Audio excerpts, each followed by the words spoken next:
I've been getting questions about what is coronavirus going to mean for the real estate market in Edmonton. And I wanted to answer them for all of you because if one person is asking, lots of people are thinking about it. So if you are specifically a home buyer, let's talk about that first. There's a few things that could happen, and we don't have a crystal ball, so we don't know exactly how this thing is going to pan out, how exactly it's going to hit Edmonton.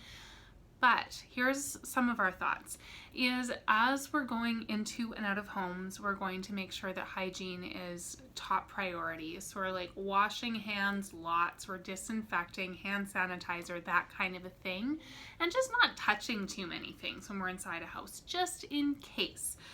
Beyond that, kind of business as usual. What we may see happen is there might be a little bit of a market pause that slows some seller listing activity purely because of fear and self-isolation. So we may require a little bit more patience, but I'm not expecting that in the short term we're going to see like major price shifts or anything like that. Now remains a really good time to take advantage of some of the low interest rates that are available and some of the really great products that are available in the mortgage space for you to get into the next place.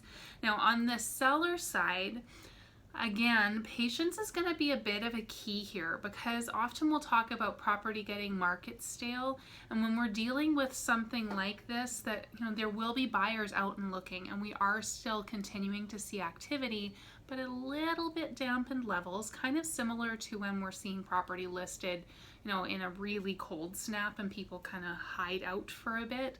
We may experience some of that.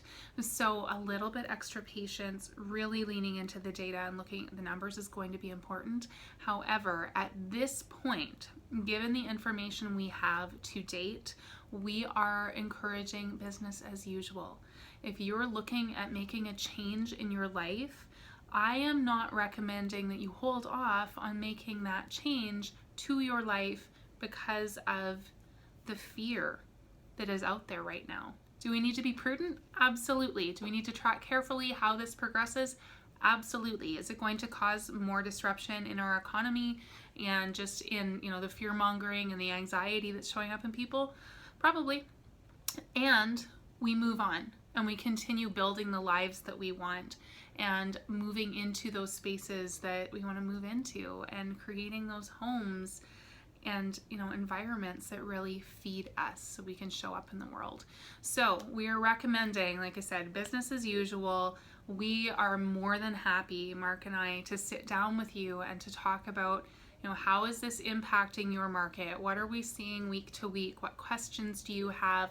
How does this impact your plans for the spring and the summer? If you're looking at like the upsize or the buying the first place, or maybe like getting out of the market entirely, like what does the timing look like in all of these different situations and stages of your life? Because for everyone it'll be a little different, and we can make more specific recommendations from there. So that's all for now, and we'll continue to track this thing, and let me know if you want to chat, or let Mark know if you want to chat, and we can dig in a little deeper. Okay, bye.